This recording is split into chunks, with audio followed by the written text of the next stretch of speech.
Ladies and gentlemen, please join me in welcoming VardhanShringla, one of India's most distinguished diplomats.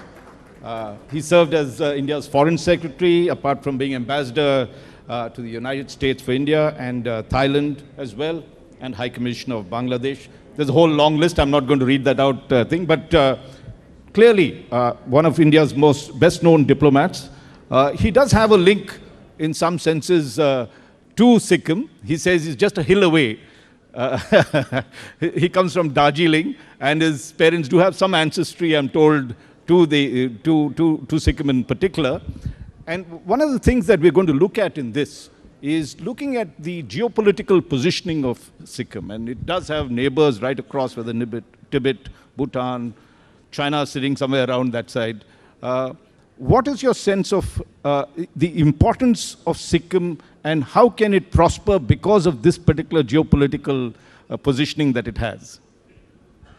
Well, thank you, Raj. And first of all, I want to congratulate the Honorable Chief Minister, people of Sikkim, for achieving this remarkable milestone of 50 years of the state's integration into India.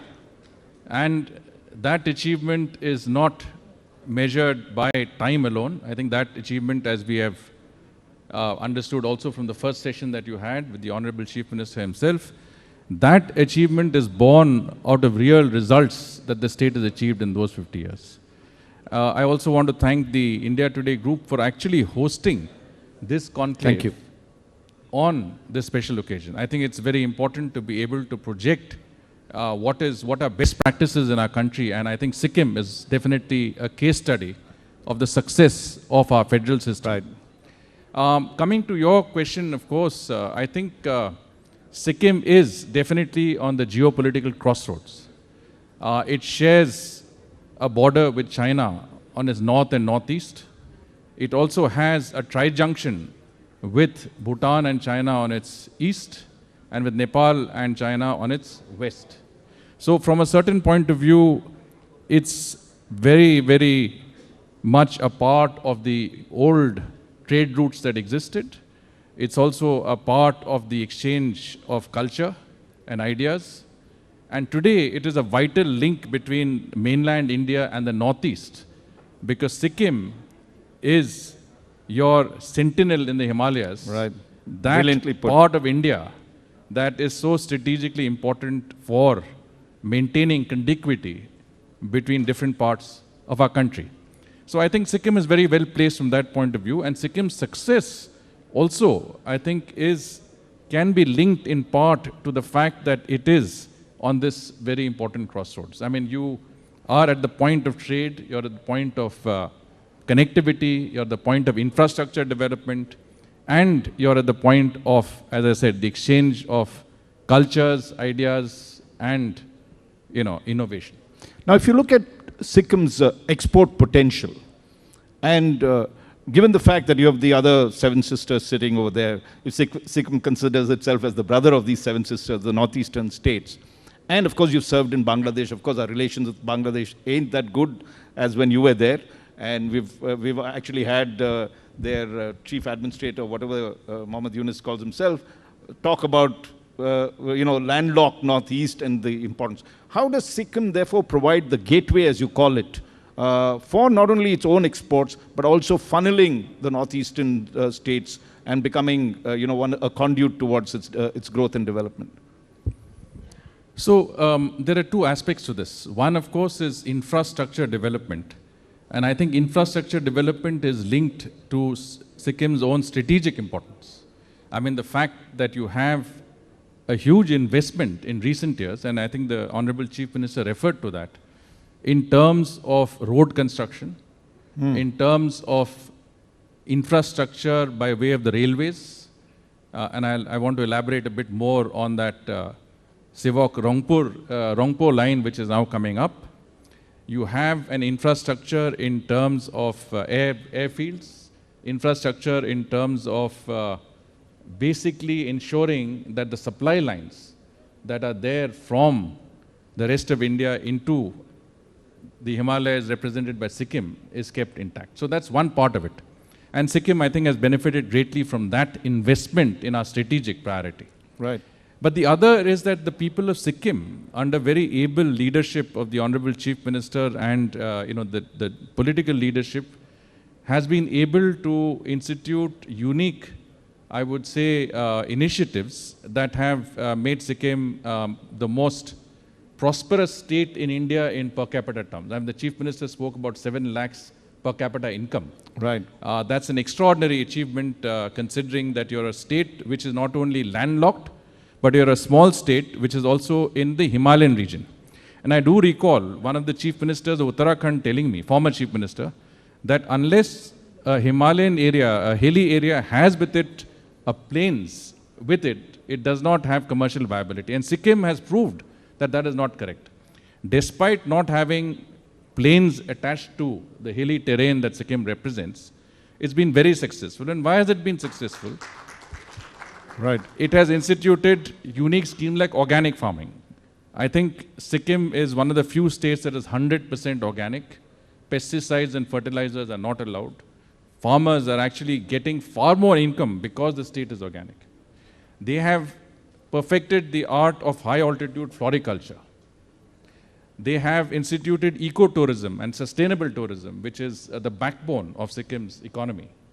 They have hydroelectric power plants, I think, which you have a certain potential now, but the capacity is huge, and that's being, has not been exploited. It's in the process of being exploited. So I think Sikkim itself has taken steps, and innovation, sorry, that's very important. The young people in Sikkim, I think, have taken to innovation like nobody else. You recall in the G20, we actually scheduled a special meeting of the startup working group. Because of the innovation in Sikkim, you have startups in Sikkim that have actually made many, let's say, momentous developments in the areas of technology, digital communications, providing services. And I think from that point of view, it's also a state that has actually nurtured innovation.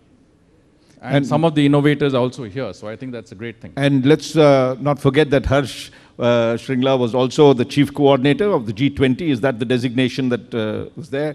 Did a wonderful job, and let's give him a very warm round of applause for making India proud on this one. One of the things, Harsh, is India has an Act East policy. Earlier it was Look East, and under Prime Minister Modi it's become Act East. How can Sikkim benefit from this? What does it need to do to leverage its strengths, not only to act east, but if you take a look at its neighbors, Nepal, Bhutan, what can it do to really use that and leverage it and grow? Well, the Act East policy is designed to allow us to focus on our neighbors, obviously to the east of us. I mean, that starts from Bangladesh, Nepal, Bhutan, and then goes on to Southeast Asia, Myanmar and beyond. And I think Sikkim is well placed because it has 2 friendly neighbors to the west and east. It's got Nepal on one side and Bhutan on one side.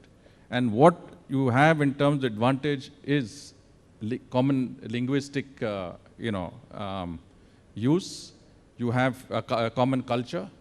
You have, the advantage of, a spiritual connect with both these places. And I think the sort of people-to-people ties that you see between Sikkim and Nepal and Bhutan can be expanded also to the economic realm. How can we expand our economic linkages? How can we open up connectivity to parts of Nepal and Bhutan? And I think that is something that we could work on. I remember being in some delegations when I was looking after Nepal earlier. That's right. And you always had some representative from the government of Sikkim. And that connectivity worked very well because there is always a common affinity. And we should, as a country, use that strength that Sikkim has to open up connectivity to our neighbors to the east and west. Obviously, we cannot do it to the north, but certainly east and west is something that we can do. And we should not forget Bangladesh. We are going through, you're right, it is a difficult phase in our relationship. But when I was in Bangladesh, I remember that I had said that Sikkim is on a prior approval list for visas. In other words, you will not, as a foreigner, get a visa for Sikkim. At least as a Bangladeshi, you will not get a visa for Sikkim because it was on the prior approval list. And when Rajnath Singh ji was Home Minister, I did when he visited, I told him, I said, this is something that we can easily do away with because Bangladesh at that time was a very friendly country. And the potential for tourism in our Himalayas, Sikkim, Arunachal, etc., is tremendous. And he agreed. And within 3 months, Sikkim and Bangladesh was removed from the list prior approval category. And I remember going to Sikkim University as Foreign Secretary in 2020. And when I addressed the audience, that mainly students and younger people there, and I said, do you know why in 2019, tourism in Sikkim took a 90% upward swing? Not many students knew, but actually the reason was that we removed Sikkim from the restricted area list, and there was a surge of Bangladeshi tourists that went to Sikkim. So, right. You leverage economic potential wherever it is, and Sikkim can do it because Act East policy begins in Sikkim. Wonderful. But let's also talk about the dragon in the room. Sikkim's big neighbor, the other side that's there. And what do you see as, as you look ahead? Of course, our relations have improved given the past 5 years and the problems they had with them. Is there anything we need to look at in terms of what Sikkim could do and what benefits it could possibly get out, and what are the challenges and things that they need to watch out for? Well, I think Sikkim's role is very important because it is like a sentinel in the Himalayas. And it's also different from other Himalayan borders that we share with Sikkim. And I'll explain why. One, of course, is that it's a more compact state. There is much better connectivity. Right. You have all-weather roads that can reach the border areas of Sikkim very easily. Compared to Uttarakhand, compared to Himachal, compared to Ladakh, Sikkim is much better off. Secondly, and I think this is very important when we talk about Sikkim at 50, is that Sikkim has achieved a remarkable level of political and socio-economic cohesion. That's true. This is a state that lives in harmony. This is a state that has achieved a remarkable level of development, and a state which in many senses is a living proof that good governance, national integration, infrastructure can make a success out of a neighboring state. So it becomes a model of success and integration as opposed to a state which is of peripheral concern, or a peripheral, a state which has concerns, a peripheral state with concerns, let's put it that way. So take the case of, say, Manipur, for example, right, which has it's a neighbor, it's a state that is a border state, but it has political issues. Jammu and Kashmir has had political issues. It's had issues which are, has issues which are linked to peace and stability and law and order as well. But Sikkim has none of these issues. So it is unique both from a geographical and infrastructure point of view, and unique in terms of its setting, in terms of political and socio-economic cohesion. I think the dragon in the room cannot be ignored when you talk about Sikkim, because let me remind you of Doklam in 2017. That's right.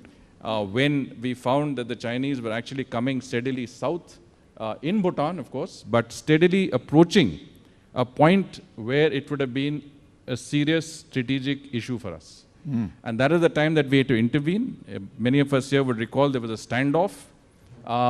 We ultimately resolved the issue, but it reinforced to us the very, very important strategic nature of Sikkim, and that we needed to work to build our forward integration. And today you will find that a lot of effort is being spent on ensuring that you have stable supply chains, you have forward supply depots, you have the infrastructure necessary to equip our military in this area. And the railway which I mentioned, the Sevok-Rongpo railway, which is basically about 45 kilometers, but has 14 tunnels, which is very unique. 14 tunnels across the Himalayas, 22 bridges. These ensure that there is an assured supply to Sikkim and to our front lines, even when that road is washed away, even in times of conflict. And the value of 14 tunnels cannot be overemphasized at a time of conflict. You have your ear to Delhi, and they have the ear to you as well. The advice that you give them, the Prime Minister and everybody else takes seriously. If you had to tell the center some of the things that, looking ahead, some of the sectors that the center must promote in this, they might be already doing it, but which are the 3 or 4 sectors that you would say, look, Sikkim is important. In terms of exports, we need to focus here. In terms of relationships, say as we discussed earlier with the East and the neighbors there, what would you advise suggest to the center do on some of these things? Well, you can give advice, but it's a different thing. It's free. Whether that advice is, something which is relevant and useful. But coming from you, it will be very important. Yeah. But the important thing, I think, is that how do we reinforce much of what Sikkim itself is doing? And I think the Honorable Chief Minister was very candid in saying that the support from the center, especially from 2014, has been very, very important in terms of Sikkim's overall development and growth. I think that is critical, and the Prime Minister himself has always emphasized on the Northeast in terms of development, with 10% of allocated budgets being available to the Northeast for its development. And Sikkim, in technical terms, is part of the Northeast because of the Seven Sisters and Northeast Council includes Sikkim. So I think from that perspective, I think some integrated planning is important. Integrating Sikkim not only with our other states, I mean West Bengal of course, to the south, but also Assam and beyond, and also to our neighboring countries of Bhutan, Nepal, and when the circumstances are correct, also to Bangladesh, because at the end of the day, Sikkim has tremendous hydropower potential. Today, you are exploiting a fraction of it, but the potential is about 8,000 megawatts. I think 5,000 megawatts worth of power projects are already in play.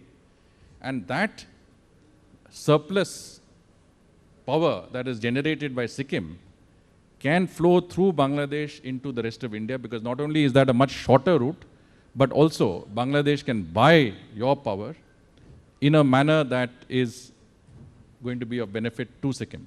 I mean, look at the Nepal example.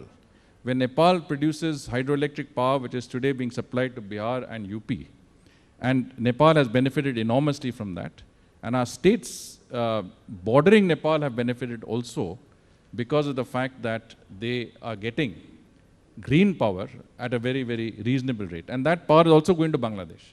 So how do you integrate the region? I mean, South Asia is one of the least integrated regions. That's true. And Sikkim is one of those points that you could use to integrate Nepal, Bhutan, Bangladesh, maybe even Myanmar, with our Northeast and the rest of India. So the potential is there. It's a question of how do you do that. And I think we've started with the railways, with the road infrastructure, with airports, additional bridges, etc. There is a bridge that connects Pakyong with Kalimpong district. And that bridge is supposed to be the longest road bridge, over 1,000 meters. Wow. So these are the sort of things that are going to help in that integration. And certainly, I think when you talk about Act East, this is the sort of advice that you could put across. Okay, we've got about 7 minutes, and I want you to do a little crystal gazing, because, as you said, the geopolitical or the geography of Sikkim plays a very vital role in the geopolitics of that region. And if you take a look at what is happening in Bangladesh, for instance, China to some extent, and Bhutan, of course, and Nepal, and the East, if you can just give us your perspective of the way things are going. Maybe relations are a little strained in some of these things, but how do you see it move ahead, and therefore, what should Sikkim look for and the opportunities it look for? Well, Sikkim, as I said, I mean, being on the geopolitical crossroads, is not entirely, I would say, immune to developments in our neighborhood. So developments in Nepal, in Bhutan, in the Tibet Autonomous Region of China, and even Bangladesh will impact directly or indirectly on Sikkim. And I've already mentioned, the linkages in terms of tourism, people-to-people contacts, etc. The situation in our neighborhood is one which is dynamic and fluid. We have a world today in flux, right? That's correct. Nothing is what you would presume it to be.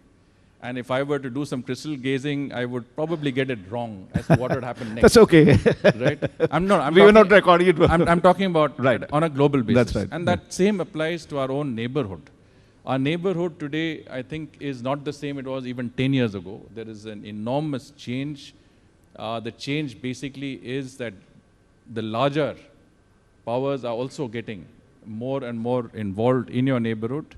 That great power game is coming to your immediate neighborhood, whether it is Nepal, whether it is Bangladesh, whether it's Sri Lanka or even Maldives. You see that playing out in your neighborhood. So nothing is what we would expect it to be, and things are changing very quickly. And I think we have to be able to take this in stride. In other words, we have to understand that there would be a constant process of changes in the dynamics. There is a situation where governments and dispensations are favorable to you. Right. They could be unfavorable to you suddenly. They could be back in favor. Take the case of Maldives. That's true. We were perceived to be close to the previous government of President Soli. Right.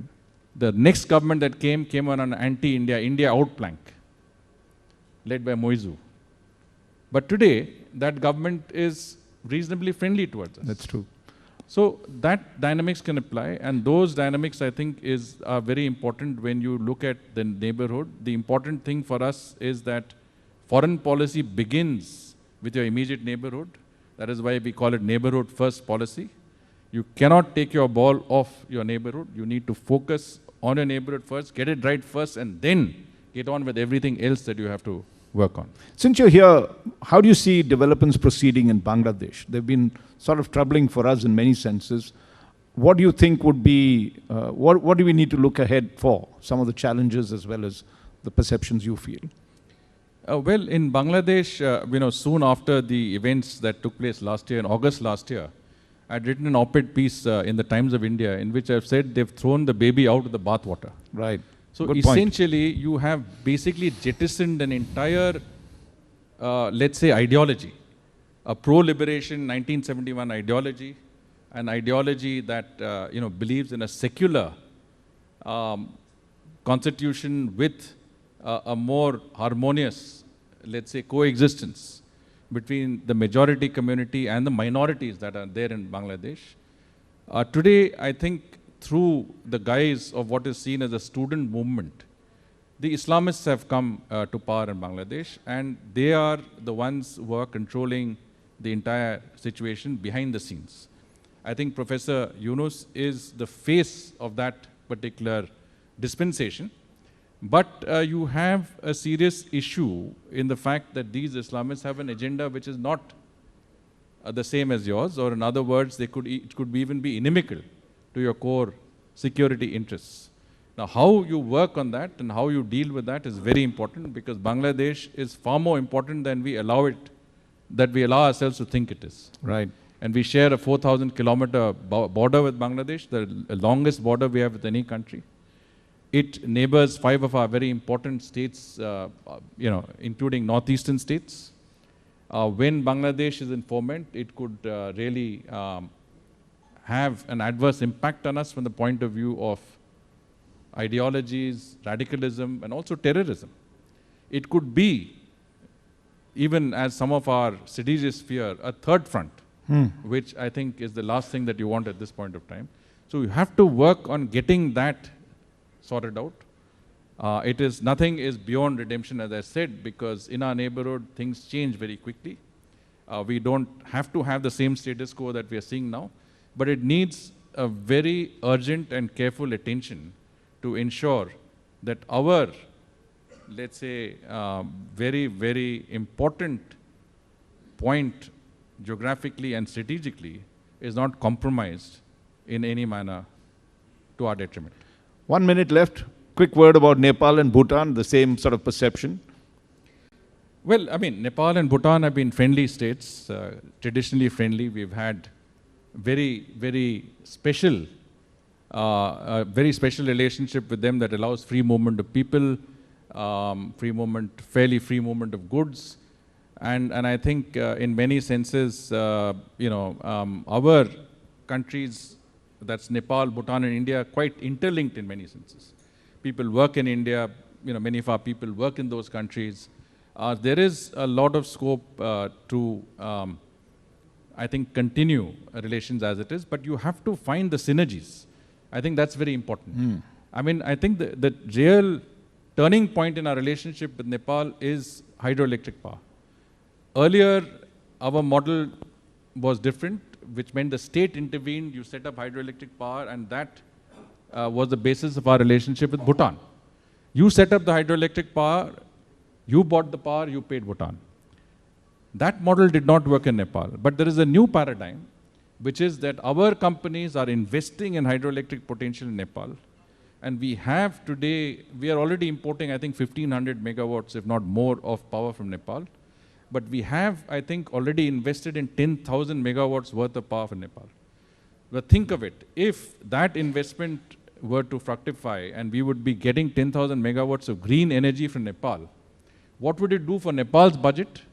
What would it do for development in Nepal? What would it do to create an interdependency and a synergy that is very, very difficult to break? And this is, I think, very important. You get the economics right, you get the people-to-people connect right, everything else falls into place. And I think Nepal is important from that point of view. Bhutan, of course, we are working with them on the Gelefu mindfulness city. I think this is a new concept of a city, a smart city, a tech city, right on our border with Assam. I think there is a possibility of synergizing between Sikkim and Bhutan as well. That's right. You could have a twin city of like Gelefu or whatever. Exactly. Right. Exactly. So there are many ideas out there, and we have to see how to best bring them to a success. VardhanShringla, we could have gone on with such rich experience. You brought great insights and clarity, and I think Sikkim will benefit greatly, and we have benefited. Let's give him a very, very warm round of applause for this. Thank you so much for being with us.